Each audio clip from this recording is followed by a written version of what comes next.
सोचो अगर आप लोगों को ऐसी एक रहस्यमयी किताब मिल जाए जो किताब आपकी सारी इच्छाएं पूरी करती हो। जी हाँ, सारी इच्छाओं का मतलब है आपको धन चाहिए, जो चाहिए वो किताब आपकी इच्छाएं पूरी करती हो, लेकिन साथ में उस किताब की शर्तें भी हो।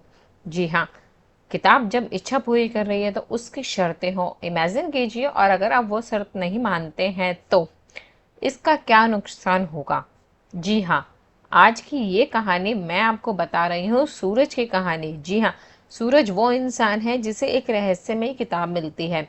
वो किताब ऐसी होती है जिसमें कि उसकी सभी इच्छाएं पूरी करती हैं। अब ध्यान से सुनना इस बात को कि सूरज जो है अभी नौकरी की तलाश में ही होता है। वो इतना गरीब होता है कि खाने तक को उसके घर में कुछ नहीं होता है। घर की हालात उसके ठीक ना होने के कारण जो है उसकी पढ़ाई भी ज़्यादा नहीं होती कि वो बहुत ज़्यादा अच्छी नौकरी वगैरह कर पाए।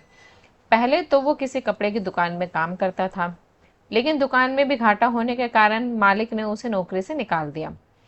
जब सूरज छोटे शहर में, उसके लिए कोई काम ज़्यादा था नहीं, कहीं भी वो इधर उधर काम के लिए भटकता रहा, निराश भी रहा, बट उसे तो एक वक्त का खाना भी नसीब नहीं हो रहा था। जब शाम को वो अपने घर वापस जा रहा था तो क्या होता है कि वो जब घर जा रहा होता है तो उसे झाड़ियों में एक अचानक से किताब सी दिखाई देती है। किताब होती है, कुछ तो था नहीं उसके पास। वो सोचता है कि ये किताब है, चलो किताब ही उठा के देख लेते हैं। और वो किताब के कवर पे लिखा होता है कि जो भी ये किताब खोलेगा, ये एक चमत्कारी किताब है, और जो भी इस किताब को खोलेगा उसका जीवन जो है पूरी तरह से ये किताब बदल देगी। सूरज को पहले तो यकीन ही नहीं हुआ, लेकिन फिर भी वो उसे घर ले जाता है। घर पर ले जाकर वो किताब को खोल कर पढ़ना शुरू करता है, और फिर किताब में लिखा होता है कि आप अगर गरीबी से आप परेशान हैं तो आप अमीर बन सकते हैं। और उसे एक लॉटरी की टिकट का नंबर लिखा हुआ मिलता है। सूरज लॉटरी की टिकट लेने चला जाता है। थोड़ा ढूंढने के बाद उसे उसी नंबर की टिकट भी मिल जाती है, और उसकी 1 करोड़ की लॉटरी निकल जाती है। तो किताब की ये बात सच होता देख सूरज सोचता है कि किताब में जैसा लिखा होता है सूरज वैसा ही करता और सच हो जाता। किताब उसे बस कुछ भी लेने को कहती कि आज तुम ये लेना। सूरज सेम वैसा ही करता। धीरे धीरे किताब की मदद से 1 साल में सूरज की जो है 5 बसें चलने लग गई। सूरज तो अब बहुत करोड़पति बन चुका था। समय ऐसे ही काम कर रहा था। सूरज की इनकम बहुत ज़्यादा हो चुकी थी।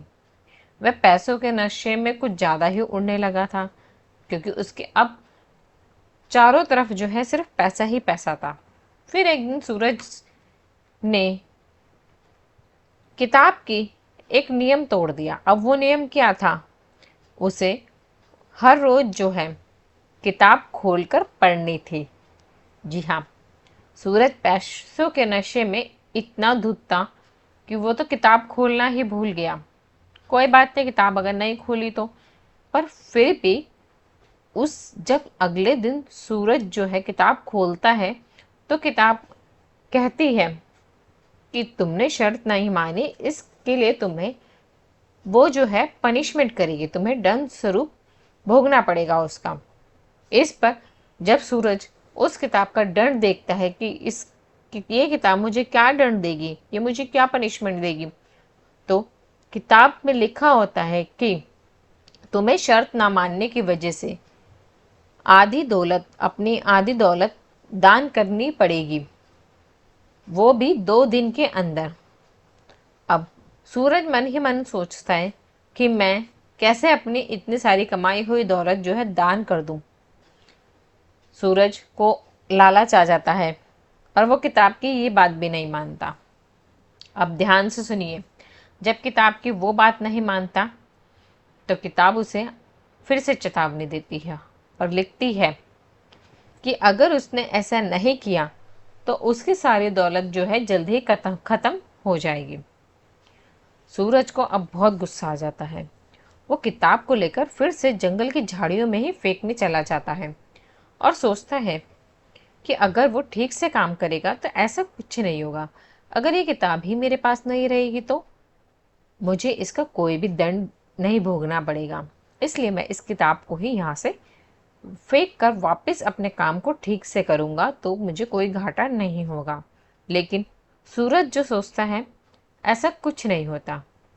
उसकी बस एक किसी बड़े नेता की दीवार में घुस जाती है, जिससे उस नेता की जो है दीवार टूट जाती है।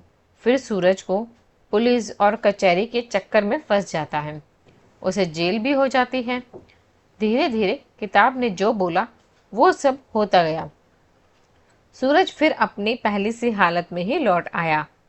सूरज उस किताब को खोजने जब जाता है दोबारा से, लेकिन सूरज को वह किताब कहीं भी नहीं मिलती।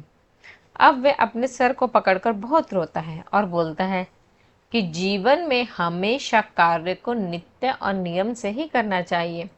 आज मैंने मेरे पास जो था वो सब कुछ खो गया, जो मुझे एक किताब की मदद से जो मेरा भाग्य चमका था, वो मेरा भाग्य फिर से मेरी गलती की वजह से वहीं पर आ गया है और वो किताब उसे नहीं मिलती और अब भविष्य में कभी नहीं भी मिलेगी। इसलिए अगर हमारा किसी वजह से अच्छा हो रहा है तो हमें उसका शुक्रिया करना चाहिए। दोस्तों, आज की वीडियो में ये कहानी इतनी ही, और मैं आपके लिए बहुत अच्छे से